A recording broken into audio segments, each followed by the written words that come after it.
Greetings, one and all. I am away from my usual habitat to give you a quick review of Excalibur Volume 9. You are cordially invited, which, oh my God, thank God I'm finished with. I guess I'm just happy to be done with Excalibur in general, but it finally comes to an end here, y'all.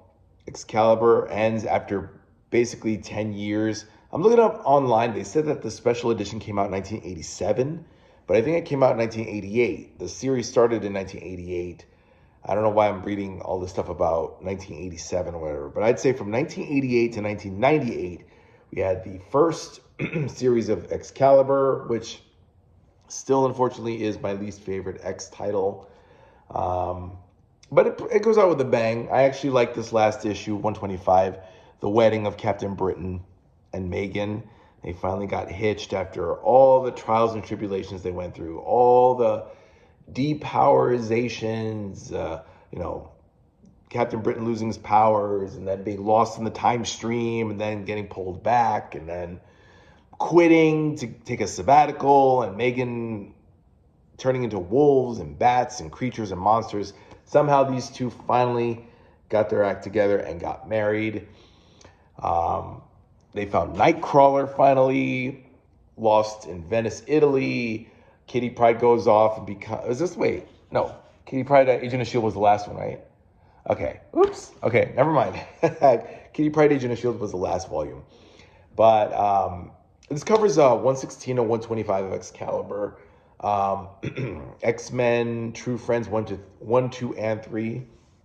And then Excalibur Volume 2, 1 to 4. It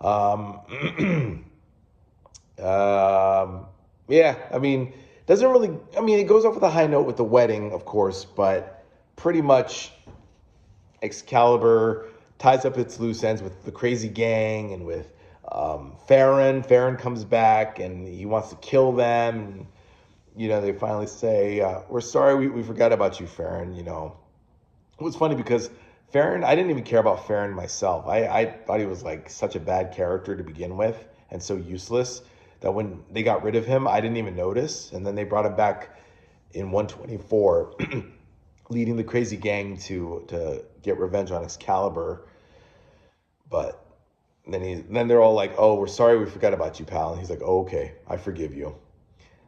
Pretty much a lot of the stories, there's storylines like The Search, where Excalibur, they're looking for Xavier at that Operation Zero Tolerance base that has some Prime Sentinels. For those of you who don't remember, in 97, there was a storyline right after Onslaught called Operation Zero Tolerance, where this dude Bastion, who was, I believe he was like Master Mold and Nimrod from the Siege Perilous, joined together as a person, and he created all these Prime Sentinels to hunt down mutants. And of course, he was defeated. And Xavier was incarcerated because of his actions during Onslaught. But in this case, Excalibur pretty much missed all of that with Operation Zero Tolerance. And so this was their one shot.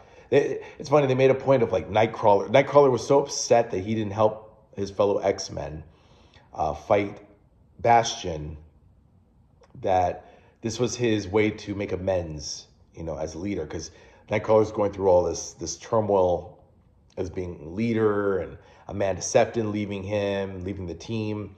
So now they go and search for Xavier, but they find Mimic, Calvin Rankin, instead, tied up to these machines, and he was apparently being experimented on. So it was really crazy there. And they don't know where Xavier is. Of course, Xavier will eventually be found in the X-Men issue, I think 360 it was, Uncanny X-Men 360. But they kind of had me there. I was like, oh, we're going to find Xavier, and cool. But no, it was just Mimic. That was the Search storyline. A couple storylines here and there weren't really that good.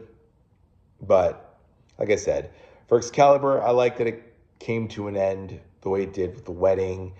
X-Men True Friends 1, 2, and 3. It's 3 parts, but it's like they're like 30 plus pages, 34, 35 pages long. And interesting, it was Shadowcat and Rachel written by Chris Claremont, by the way.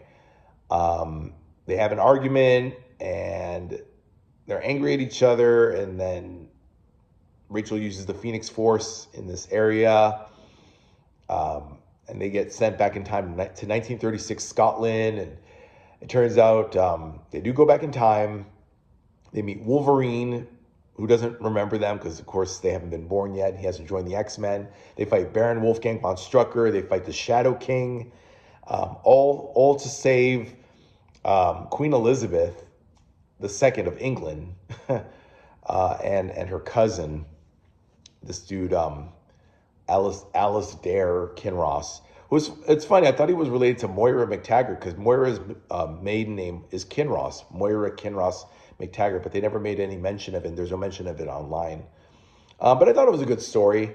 I thought it was interesting. Although it's funny, it took almost the end of the first issue for Kitty to realize that she's back in time to 1936. She actually thought that she was in the present day, but it's like everybody looks different, everybody talks differently. There's automobiles from the 30s. Why does she not get it? You know? And then she asks the guy, "Where the fuck am I?" She doesn't say fuck, but she's like, when am I? What? You know? And the guy's like, "You're in 1936 Scotland." She's like, "What?" I don't know. But I don't understand the story where this has anything to do. I don't know why they had to make it more historical. I wonder what Chris Claremont's motive was for this. But there was a good part where, like, by issue 3, she wants to kill Hitler and Rudolf Hess and Goebbels and Goering and all the big Nazi bigwig dudes. Like, she wants to kill them all so that she can prevent her family from dying in the Holocaust, which I thought was pretty cool. But, you know, if you do that and you fuck up the time stream, then what happens? You know? But they didn't really utilize Wolverine all that much. Like, Wolverine didn't show up until, like, near the end of issue 2.